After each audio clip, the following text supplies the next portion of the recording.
آکادمی مالی ولسیتیم تقدیم می‌کند. تخت خوابت را مرتب کن. اثری از دریاسالار ویلیام اچ مک‌روین.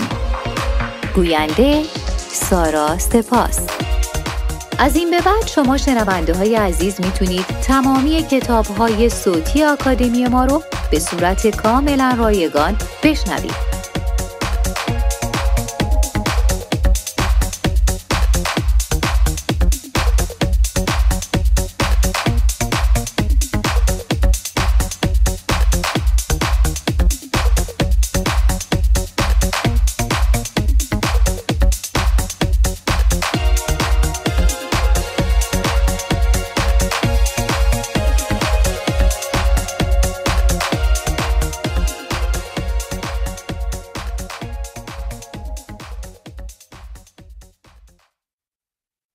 دریاسالار ویلیام اچ مک‌روین، بازنشسته نیروی دریایی ایالات متحده، با درجه دریاسالاری فرماندهی تمام نیروهای عملیات ویژه ایالات متحده، در حال حاضر رئیس دانشگاه تگزاس می باشد. هدف نویسنده از نگارش این کتاب اثبات و تمرکز بر این مسئله است که گاهی چیزهای کوچک و کارهای بسیار ساده مثل مرتب کردن تخت خواب می‌تواند زندگی و حتی دنیای انسان را تغییر دهد. فصل اول، کار امروز را به فردا مگذار. اگر می‌خوای جهان را تغییر بدی، از تخت خوابت شروع کن. روز در آسایشگاه‌های دوره آموزشی نیروی دریایی اینگونه آغاز می‌شد.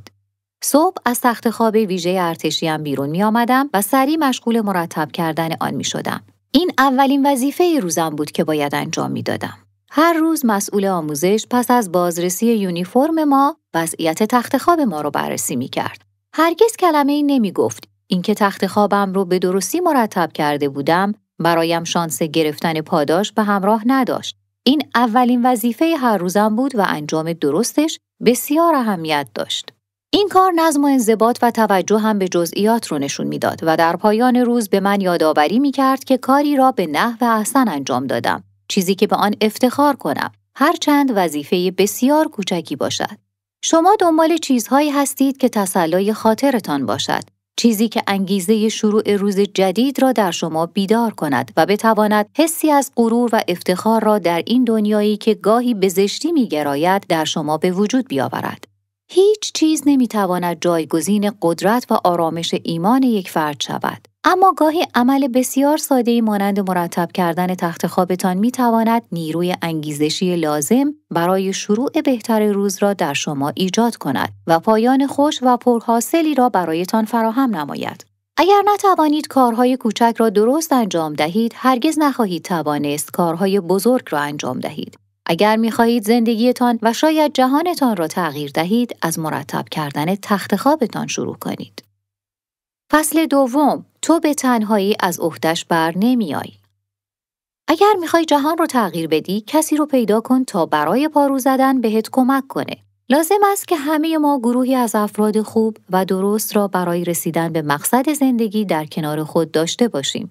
من از همان اوایل دوره آموزشی نیروی دریایی به 2 نکته پی بردم: ارزش کار تیمی و نیاز به کسی که بتوان در شرایط دشوار و وظایف سخت به او تکیه کرد. ما سوار بر قایق از میان موج‌هایی که به ساحل برخورد می‌کردند پارو می‌زدیم.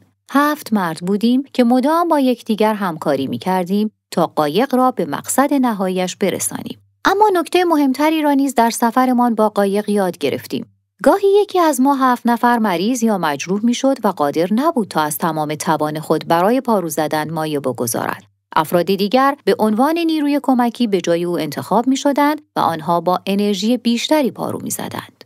یک قایق پارویی کوچک به ما فهماند که هیچ مردی به تنهایی نمیتواند در طول تمرینات از عهده راندن آن برآید. اگر کمی وسعت دیدمان را بیشتر کنیم، متوجه می‌شویم که همه ما در زندگی خود به افرادی نیاز داریم تا در لحظات سخت و جانکاه در کنارمان باشند.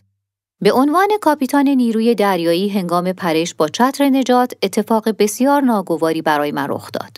فرد دیگری که بعد از من پریده بود، مسیر من را قطع کرد و با باز شدن چتر او، چترش با من برخورد کرده و من در این حادثه آسیب جدی دیدم.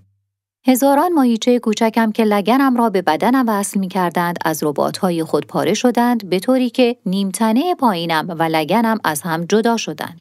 تحت عمل جراحی قرار گرفتم. 2 ماه در خانه بستری بودم و توانبخشی من ماه‌ها طول کشید. همسرم وظیفه پرستاری مرا به عهده گرفته بود. او به من اجازه نمیداد برای خودم تأسف بخورم. این به نوعی عشق با دوام و پابرجا بود. با گذشت روزها حالم بهتر و بهتر می‌شد. رئیسم راهی را در استفاده از خط مشی مورد نیاز نیروی دریایی برای ارزیابی سلامتیم پیدا کرد تا با میزان توانایی موجودم قادر به ادامه کار در نیروی دریایی باشم. حمایت او از من دوره حرفه‌ای و کارم را نجات داد. در طول دوران کاریم در نیروی دریایی بدبیاری‌های زیادی را تجربه کردم و در هر مورد کسی برای کمک به شرایطم به سویم می‌آمد. کسی که به توانایی‌های من ایمان داشت. کسی که ظرفیت‌هایی را در من می‌دید که شاید دیگران نمی‌دیدند. کسی که شهرتش را به خطر می‌انداخت تا به پیشرفت من در کارم کمک کند. هرگز آن افراد را فراموش نمی‌کنم و می‌دانم هر چیزی که در زندگیم به دست بیاورم و به هر جایی که برسم نتیجه کمک و یاری افرادی است که در این راه پشتیبان من بودند. هیچ کدام از ما از لحظات دردناک زندگی در امان نیستیم. شما به تنهایی از پس پارو زدن بر نمی‌آیید. کسی را پیدا کنید تا زندگی خود را با آن قسمت کنید. تا جایی که امکان دارد دوست پیدا کنید و فراموش نکنید موفقیت شما در گرو دیگران است. فصل 3. تنها چیزی که مهمه وسعت قلب شماست. اگر میخوای دنیا رو تغییر بدی، دیگران رو با توجه به وسعت قلبشون بسنج. عزم و اراده همیشه مهمتر از استعداد است. آن روز ارتفاع موج به 2.5 متر میرسید. موجها در 3 خط به سوی ساحل در حرکت بودند. وقتی به ساحل برخورد می‌کردند، صدای خروش مهیبی ایجاد می‌شد که ضربان قلب دانشجویان را تندتر می‌کرد. ما آماده بودیم تا تمرین شنای 4 کیلومتری صبحمان را انجام دهیم. مربی بعد از بررسی جلیقه‌های نجات دانشجویان به سمت دانشجویی که در کنار من ایستاده بود حرکت کرد و گفت: آیا واقعاً می‌خوای یک مرد قورباغه‌ای بشی؟ دانشجو فریاد زد: بله مربی، می‌خوام. مربی گفت: تو آدم کوچکی هستی. اون موج‌ها میتونن تو رو 2 نصف کنن. قبل از اینکه آسیبی ببینی، باید به فکر کناره‌گیری باشی. دانشجو شمرده پاسخ داد: من کنار نمیکشم. سپس مربی خم شد و چیزی در گوش آن کارآموز پچ پچ کرد. با وجود صدای موج‌های خروشان نمیتوانستم چیزی را که مربی به دانشجو میگفت متوجه شوم. ما شنا را شروع کردیم. 1 ساعت بعد من به ساحل رسیدم و دیدم همان دانشجو در ساحل ایستاده. او شنای خود را به عنوان اولین نفر کلاس تمام کرده بود. او را به کناری کشیدم و از او پرسیدم: مربی در گوش تو چه چیزی گفت؟ او لبخندی زد و با افتخار گفت: مربی از من خواست ثابت کنم که او اشتباه می کند. آموزش نیروی دریایی همیشه درباره اثبات نکته است. اثبات این نکته که رنگ پوست مسئله مهمی نیست. اثبات این نکته که پول شما را به فرد بهتری تبدیل نمی‌کنه. اثبات این نکته که عزم و اراده همیشه از استعداد بهتر بوده و اندازه قد و تجهیزات مهم نیست، بلکه وسعت قلب و میزان همت که اهمیت داره. در یک مسابقه قایقرانی اندازه پاروها مهم نیست، بلکه میزان اشتیاق و پشتکار مهمه. فصل 4. زندگی عادلانه و مهربان نیست. به مسیرت ادامه بده. اگه میخوای دنیا رو تغییر بدی، کلوچه شکری نباش و به حرکت رو به جلو ادامه بده. در زمان انجام تمرین فیزیکی صبحگاهی، در قوانین تمرینی یگانه ویژه تخلف کرده بودم. مجازات من شروع شد. در حالی که تمام تجهیزاتم را با کلاه لبه کوتاه و پوتین جنگی به همراه داشتم، در حالی که خیس آب بودم با اشتیاقی ساختگی با قدرت تمام هورا کشیدم و با صورت روی ماسه‌های نرم افتادم و در تمامی جهت‌ها غلط زدم تا مطمئن شوم که تمامی یونیفرمم ماسه‌ای شده. در تمامی تمرین‌های یگانه ویژه نیروی دریایی، هیچ چیز راحت‌تر از تبدیل شدن به کلوچه شکری نیست. کارهای دردناک و طاقت فرسای دیگری هم وجود دارد، ولی تبدیل شدن به یک کلوچه شکری آزمایشی برای صبر و اراده شماست. با فرض اینکه بدنم کاملا از ماسه پر شده، به سمت مربی رفتم و خبردار ایستادم.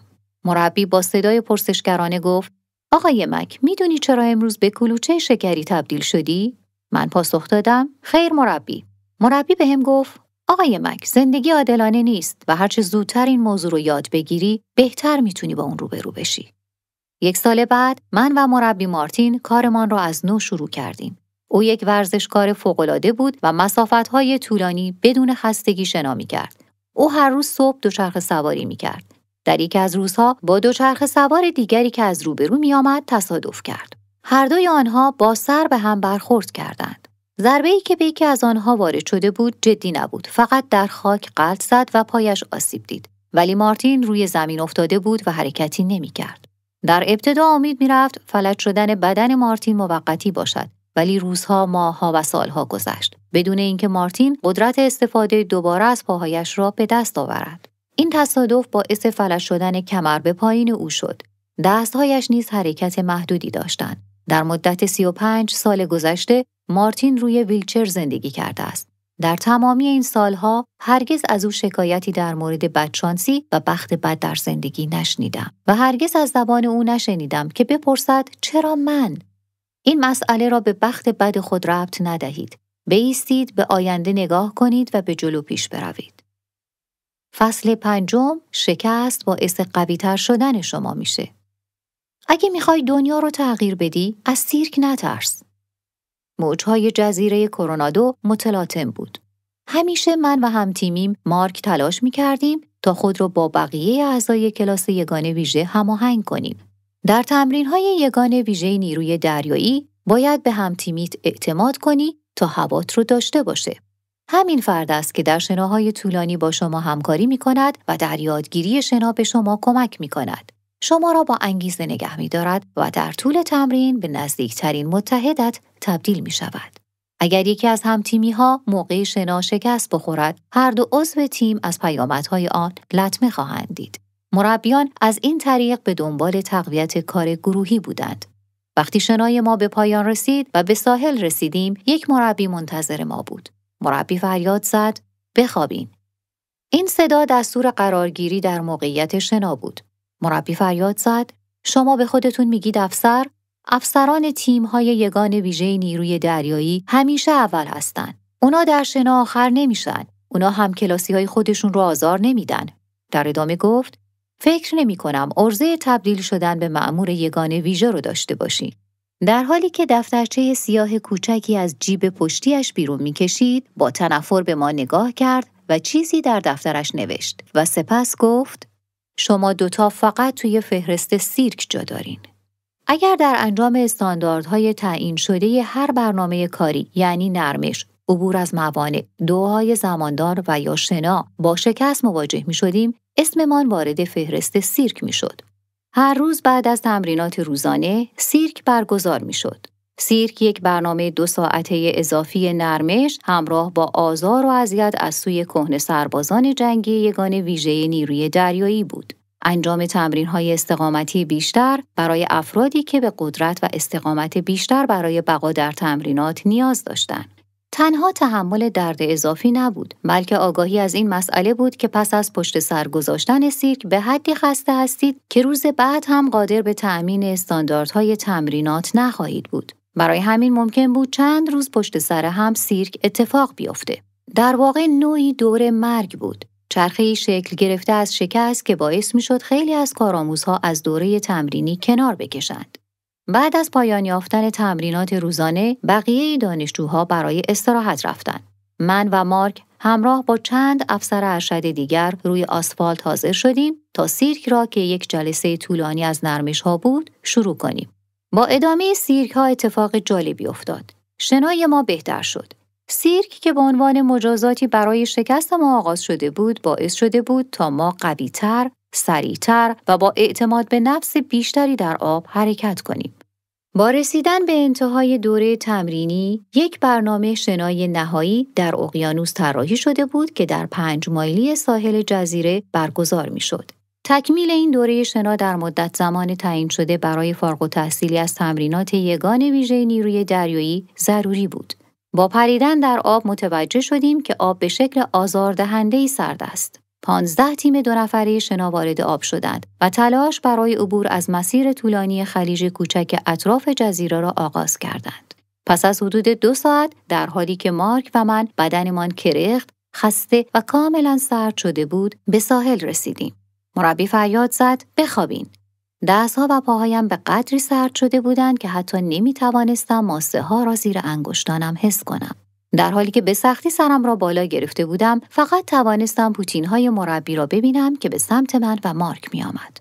باز هم شما 2 نفر باعث به دردسر افتادن کل کلاس شدین. شما باعث شدید تا تمام هم‌تیمی‌هاتون بد به نظر برسن. سپس مربی با لبخند گفت: نفسی تازه کنید آقایون. وقتی که من و مارک روی پاهایمان ایستادیم، به ساحل نگاهی انداختیم. ناگهان فهمیدیم که ما اولین گروهی بودیم که به ساحل رسیده ایم. مربی با لبخند گفت: شما همه رو به دردسر انداختین. دومین تیم حتی دیده هم نمیشه.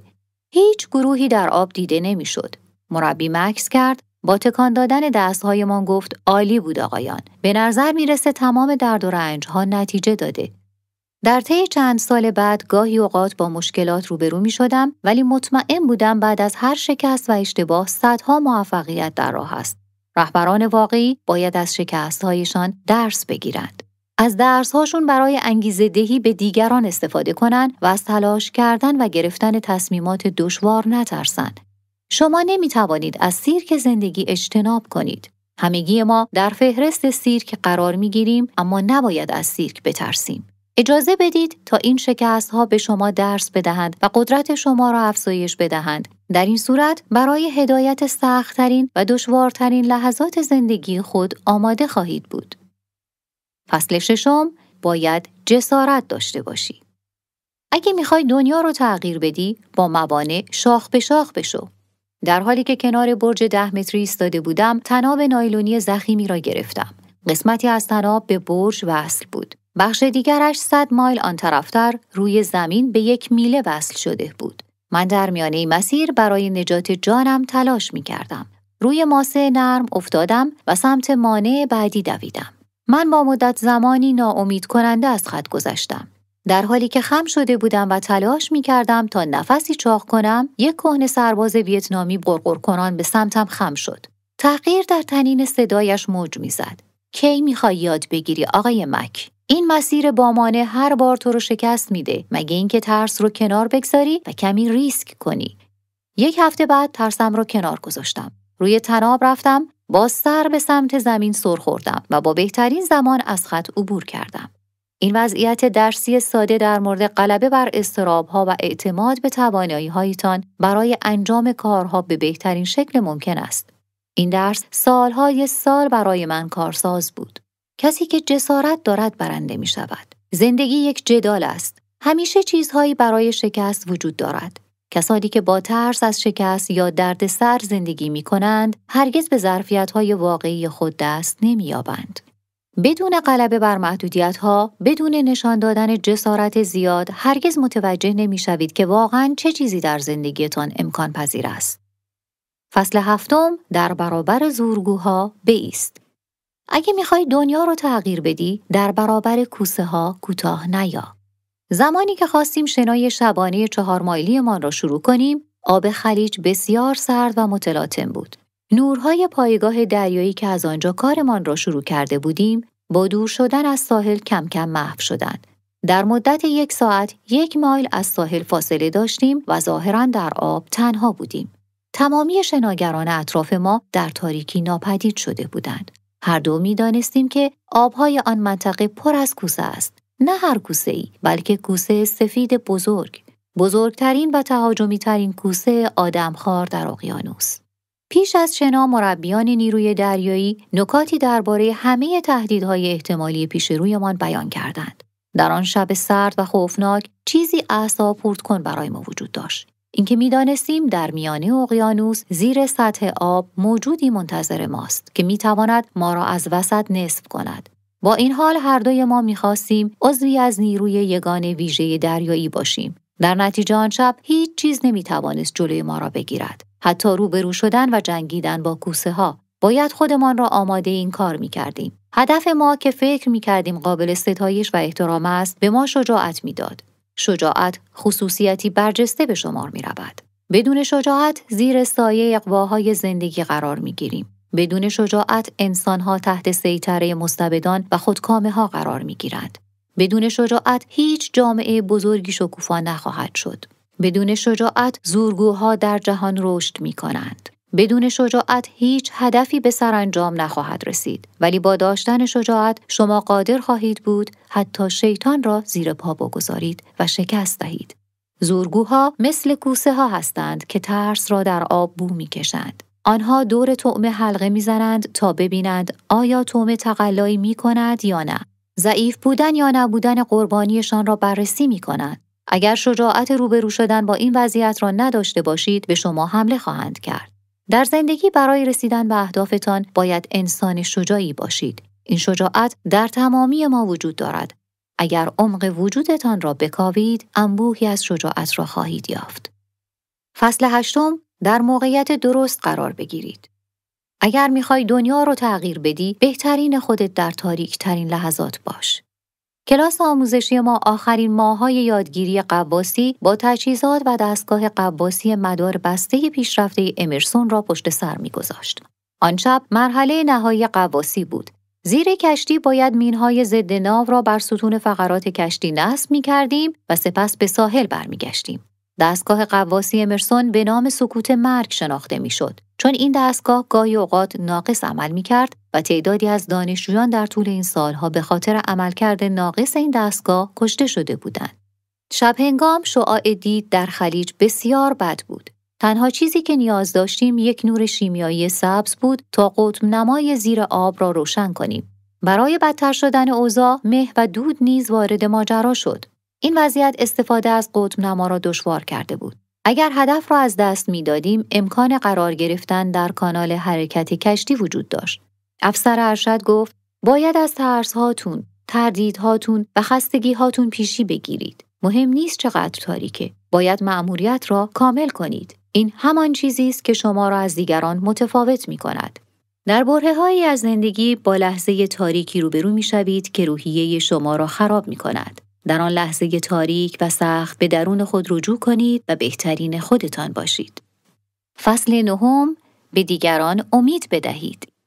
اگر دنیا رو می‌خوای تغییر بدی، وقتی تا خرخره توی گل فرو رفتی، آواز بخون. 3مین روز هفته جهنمی بود. هفته جهنمی بخش تأثیرگذاری در اولین مرحله آموزش دانشجویان نیروی دریایی بود.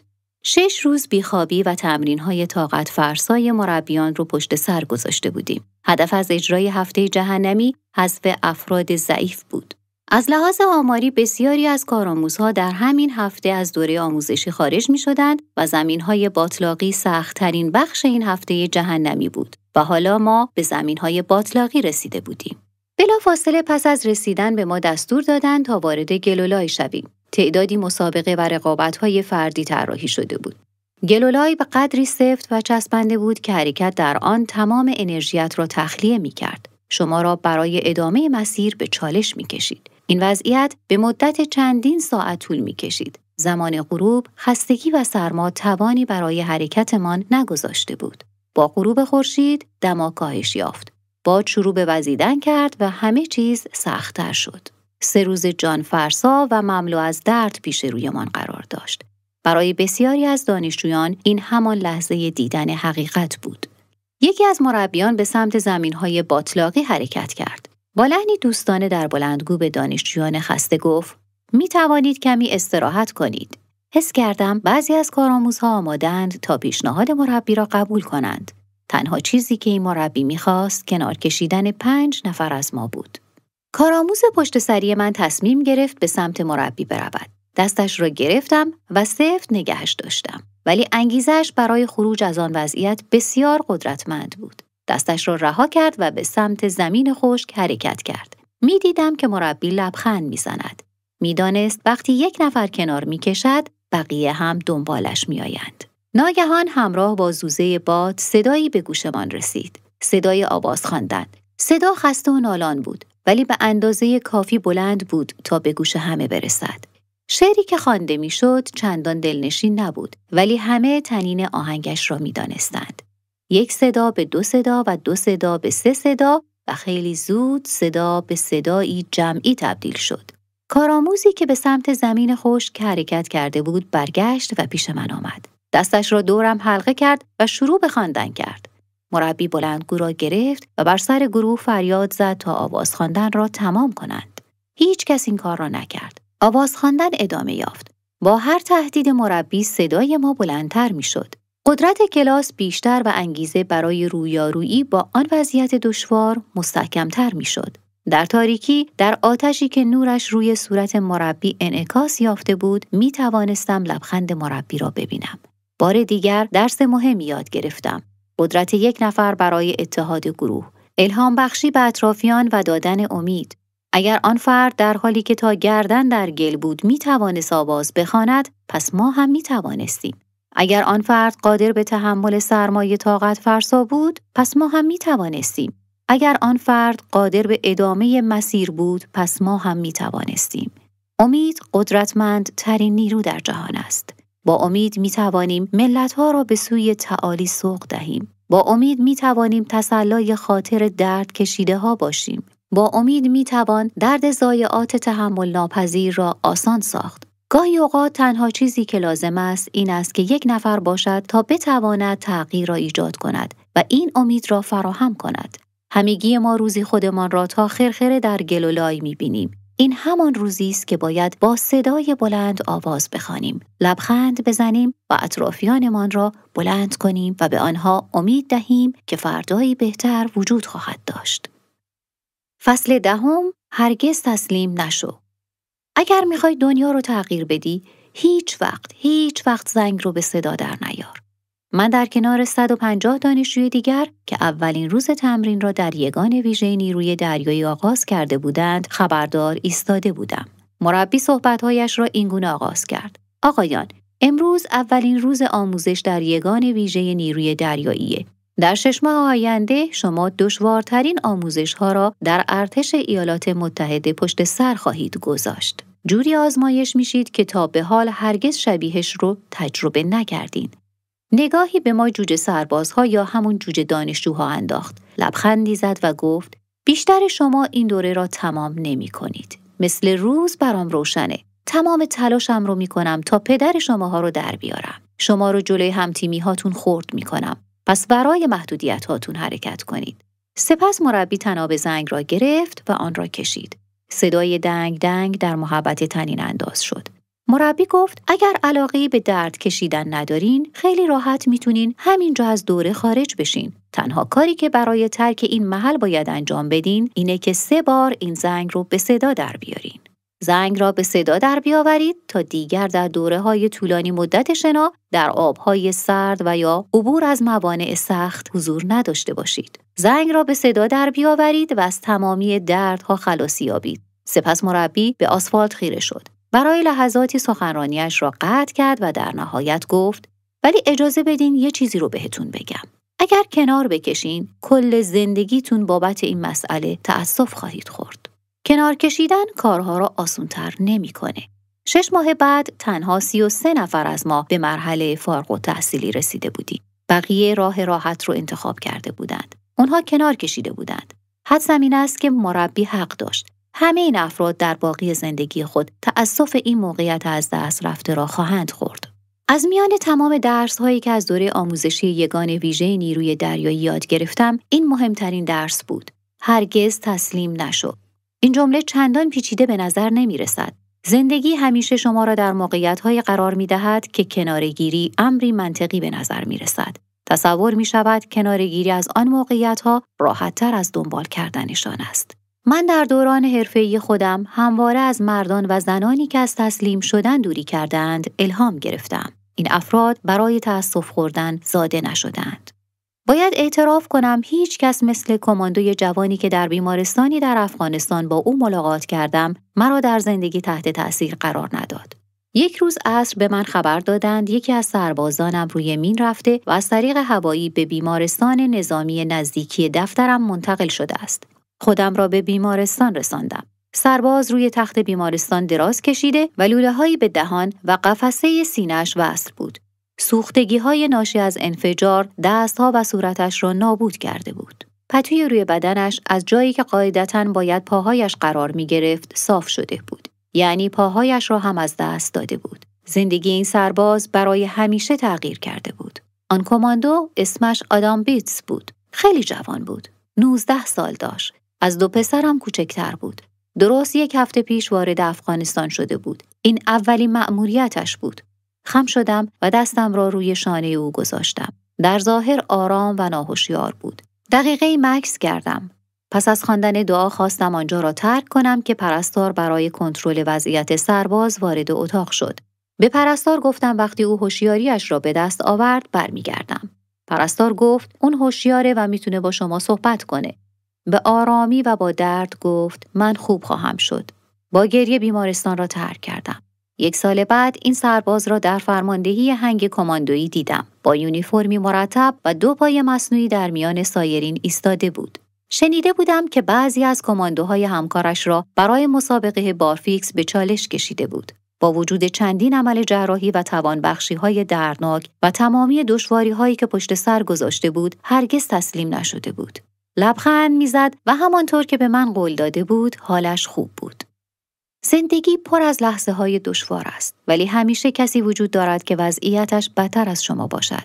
اگر روز خود را با تأسف‌های بیشمار پر کنید، تأسف به خاطر رفتارهایی که با شما شده، گلایه از سهمتان در زندگی و سرزنش شرایط خودتان نسبت به دیگران، در این صورت زندگی برای شما طولانی و سخت و دشوار خواهد بود. از رویاهایتان دست نکشید و در برابر دشواری‌ها بایستید و کسی را پیدا کنید تا در زندگی به شما کمک کند. به همه احترام بگذارید و بدانید که زندگی همیشه بر وفق مرادتان نیست. گاهی اوقات احتمال شکست خوردن وجود دارد ولی ریسک پذیر باشید. در مقابله با دشواری‌ها قوی باشید و با زورگوها مقابله کنید. شکست خورده ها را بالا بکشید. هرگز تسلیم نشوید. اگر این کارها را انجام دهید، در این صورت می توانید زندگی خود را به شکلی بهتر تغییر دهید و شاید حتی دنیا را.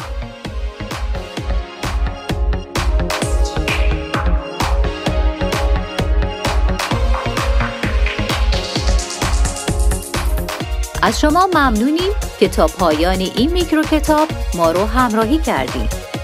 از این به بعد شما شنونده های عزیز میتونید تمامی کتاب های صوتی آکادمی ما رو به صورت کاملا رایگان بشنوید.